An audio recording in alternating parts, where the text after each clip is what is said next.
At the heart of innovation, engineering meets purpose. From cleaner air to smarter mobility, filtration technology is shaping the future of industries worldwide. Global filtration leader Mann+Hummel strengthens its footprint in India with the launch of its largest global technology and innovation center outside of Germany in Tumkuru, a major step towards driving advanced engineering, digital innovation, and sustainable solutions from the heart of Karnataka. This state-of-the-art center unites cutting-edge research, digital engineering, and sustainability under one roof. This investment of over 100 crore rupees underscores Mann+Hummel's deep commitment to India's engineering excellence and its ambitious global goals. News9 partners with Mann+Hummel for a series of thought leadership conversations. We're in conversation with Hasmeet Kaur, President Automotive Division of Mann+Hummel. Thank you so much for speaking to us, Hasmeet. It's a momentous occasion for Mann+Hummel, the first global technology and innovation center that has been launched in India, and this also means an investment in excess of 100 crore rupees by Mann+Hummel into India, isn't it? That's correct. And this is a very important milestone in the future of Mann+Hummel. We in Mann+Hummel have a very clear philosophy that our mission is to separate the useful from the harmful, and we are global leaders in filtration. With that, we also recognize entirely that with our global competence and our global leadership in innovation, we still have to be extremely close to our customers. The closer we are, the better we understand and the more we can be customer-centric. And this is a key step for us to be closer to our Indian customer base. So with this center, we want to innovate in India for the Indian customers, but at the same time, we also see it as a key innovation center for the Asian market. So India for the global market as well.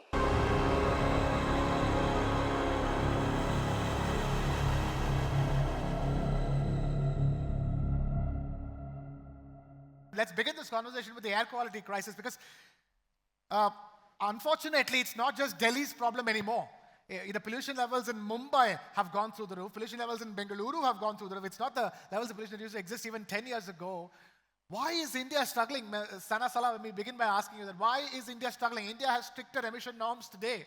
Why are we still struggling with this air quality crisis with seemingly no solution? To begin with, thank you all for giving me the opportunity to be here. I resonate with your feelings. To be very frank, I made a conscious choice from shifting my base from Delhi to Bangalore. Lucky you. But then, I mean, the opportunity is not for all, and that's the sad reality that only some can afford that. But talking about on the stricter regulations and norms, just to give a little background, it's not that the Indian legislature has not been able to progress in the last 10 years. We've seen that number of regulations have come up. For example, the BS6 that we discussed this morning. Then you have standards for emission from the industries. Then you have the CPCB monitoring that's enhancing across the country. But then the sad reality is that if you pick up any of the national surveys or international surveys, some of the cities in India are the top rankers. And that's the sad reality that these are not for the good reasons. In terms of some more numbers to talk about, India right now generates around 72,000 million liters of sewage on a daily basis. But however, we do not have the infrastructure right now to manage them. In fact, half of the wastewater that is being generated in India just goes out openly into the rivers and oceans. But then we also need to understand that, pollution is not from one single platform. There are different reasons to it, and, the reasons are compounding over course of time. Yeah. So I want to get there about reasons. Usually when this conversation comes, the reasons always go to vehicular emissions. So Rajan Handa, let me quickly bring that to you as well. Is there too much focus on vehicular emissions when it comes to pollution control, and not enough focus on other factors like dust and industrial emissions? Let me just start answering one of your comments that Delhi is in the headlines for 3 to 4 months. Actually, Delhi and most parts of India are facing air pollution which is much beyond WHO recommendations all across the year. Now, I come from the news And business, so that's why I know that the news cycle always happens I every 3 to 4 months a year. understand, I appreciate that, but that's, I think, the price that we have to pay for, any developing nation has to pay for development.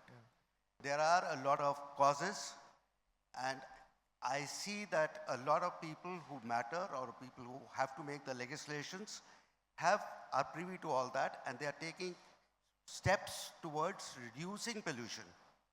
You cannot wish away pollution, air pollution, but you can only take some steps where one would look into reducing at the source.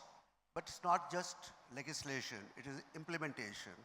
And there I think a lot of civic sense comes into play. We are all responsible for creating the air pollution. Even during peak pollution time in Delhi, during the winter season, which happens to coincide with the wedding season, you can see firecrackers, though they are banned. But then there's nothing which goes to stop them from the source, which means that people themselves need to be aware. Having said so, I feel that reducing air pollution would be a long-term solution. You cannot wish it away, like I said, but you can certainly take steps to reduce it, and it's not just vehicular pollution. The emission is just a small factor of pollution. When a vehicle moves, there is pollution which comes from the movement, from the tires, from the roads, from the dust. There's pollution which comes from construction activities, pollution which comes from industry, comes from the power plants, you name it. There are a lot of areas where pollution needs to be addressed, stubble burning. Responsibility sits not with just the government, it sits with each and every one of us. And we need to be aware of all this before we are in a position to actually just keep complaining about the pollution, but we need to be a part of it. Fair enough. Let's start with the man in the mirror, as it said. Let's start with us and then go forward. Mr. Sridhar Padmanabhan, I want to bring the conversation to water as well. How critical is, treatment and reuse of industrial waste, and how seriously are companies taking it, in India? Interesting question. Water is becoming very critical now. Accessibility to the pure water. So industries are moving towards the more compact systems, reducing the footprint. No more CETPs. Now if you see, the water treatment is becoming very critical in the industry with growth in solar, microconductors, automobile, pharmaceutical in India. The need for centralized CETP is moving from the government responsibility to individual industry responsibility. That is where the challenges are coming now. So recycle conservation of water is playing a major role, especially in our membrane solution comes in place. Okay. Professor Sanjeev Sambandhan, I want to bring the conversation to you on what do you think is the breakthrough that is needed so that this can be implemented, that more and more adoption levels can improve. What do you think is going to be I hate to use this term, silver bullet, so to speak? Well, it's a combination of many things put together, in my opinion. So definitely, there is pollution. Let's say you have a problem to be solved. Technology is going to be your key breakthrough in order to solve these problems. But it is not just technology. There is this entire ecosystem of whether the technology serves the need, whether it helps the customer. Because the customer, when you think about the user, pollution is just an aftermath. It is not really helping an industry or even a vehicle owner improve his productivity. So any cleaning system or any filtration system that you have is something that is adding on for sustainability goals. So till you make the connection where a cleaning mechanism or a pollutant treatment system adds to the productivity of the customer, you will not have the financial motives and incentives. So I think, in my opinion, that's the first bridge that has to be made. Yeah. And secondly, just like in case of energy, you have rebates. So can you have a system of rebates when it comes to pollution and sustainability? So I think if you bridge these two, technology along with these policies would make a massive impact. Okay. Mr. Thomas Fisher, then it's a good opportune moment. Let me ask you this. Can filtration move beyond vehicles to city-scale air and water purification? Definitely. That is, besides automotive is at our heart, but even better, filtration is our business, separating the useful from the harmful. You heard it often enough today. And we are extremely focused to develop our business in 4 cities with clean air, with clean water, because there's a big future. I admit we never solve a problem. We only bridge a problem. But the problems in cities are big enough that there's a ton of business with us. And with our advanced filtration materials and our membranes, we develop businesses together with partners, and 2 of our partners are sitting here on the stage. We offer solutions for a city, and you had it before and you mentioned it well, it's a cost thing, and people need to be able to afford it. If you have no money, it's difficult to develop or to go into filtration solutions, and that is where I'm really proud of what's happening here in India at the moment. We've offered the expertise, and our Indian partners offer solutions for cities which are affordable and which will bring us to the next level of filtration. Fair enough. Sarasala, I want to bring the conversation back to manufacturing. And India is looking to scale manufacturing in everything.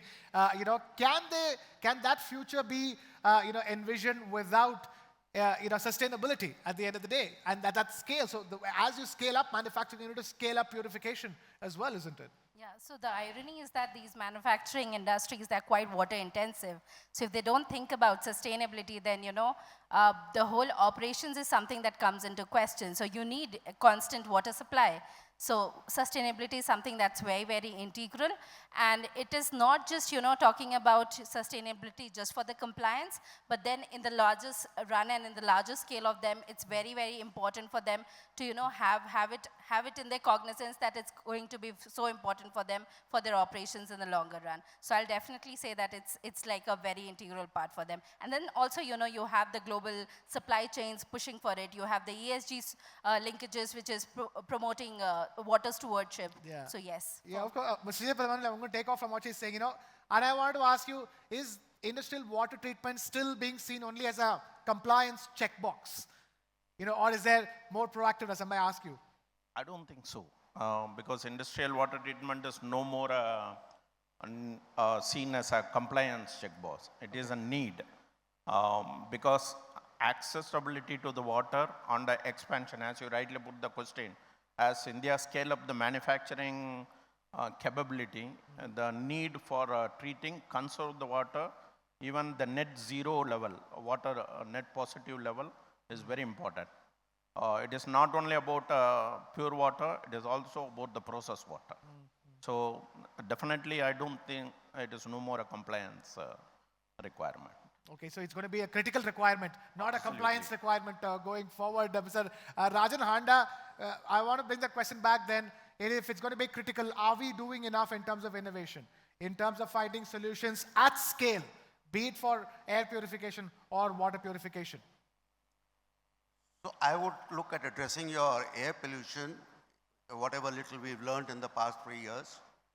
The authorities are having a concentrated effort to reduce the pollution at base, but it cannot happen overnight. There would be a time lag, and that time lag could run into several years. There are several causes, and to bring them down to a zero pollution is a non-possibility in terms of the development going on. So what do we have to do in the interim is to identify the hotspots and find intervention devices where Mann+Hummel comes in. Their devices are working. They are effectively reducing the pollution, not only in those areas which are enclosed, but also which are semi-enclosed and open. So that is the need of the hour, and the governments, the users, the institutions, the schools, they are all looking at this kind of a product to reduce the effects for as many hours, for as much time as possible for the inhabitants of that area. For instance, school children, young children go to schools and spend almost 8 hours of their day there, and that is one area. Similarly, there are spots, whether they are metro stations, whether they are bus stands and all.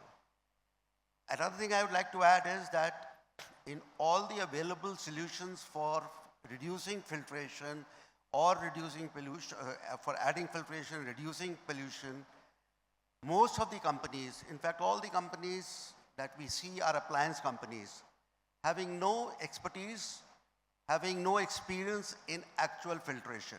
Mann+Hummel is designing and producing filters which are meant for the particular use, not only to reduce it, but also to prolong the life and accordingly the cost of the filtration device. So that is where I think Mann+Hummel is actually the leader and will remain so, because there is nobody else who can come up to that level of expertise. Fair enough. Professor Sanjeev Sambandhan, do you think it's time we mandate industries to publish air and water purification performance data and not just compliance reports, so to speak? If we are serious about it, yes, definitely. Industries need to put out real-time data. But I would like to think about it from the more systems point of view. It is not just data gathering. Can the industry benefit from that data, right? There should be an incentive for the industry. So it is, in my opinion, imperative that the industries put out real-time data, but the data should be used in real time with some intelligence to feed back into their treatment systems. So I was very happy to hear about Mann+Hummel developing these sensors integrated with the membranes or the filters. And I think that will be a very critical part of any future process plant or any future, be it an automobile or a very large industry. I think sensors and filters combined together, feeding information back into the treatment process and completing the loop, this feedback loop, will be the future, which will ensure that the industries maintain sustainability. Okay, I want to talk about another loop as well. Mr. Thomas Fisher, can filters themselves be made recyclable or reusable so that you can have that circular economy going? That is a challenging question because the core of our product, the filter media, there we still have a problem because we collect so much harmful things. To separate them would be extremely costly, but it is an advanced engineering portion where we focus on. But what we do already now together with partner and customers, all the parts which keep the filter media in the filter or offer the solution, there we can go for a faster disassembly, or that we can disassemble it better, that we use a better steel, a better plastic. But coming back to the filter media, we start using now bamboo as filter for a filter media. So we can, by the components and the material we put into our products, work on sustainability. And we never follow compliance rules, but whatever. But what we really love, what's happening now, is that people are looking into the life cycle of a product. And there we are very much focusing on to make our footprint as minimal as possible, to be a valuable partner for our environment.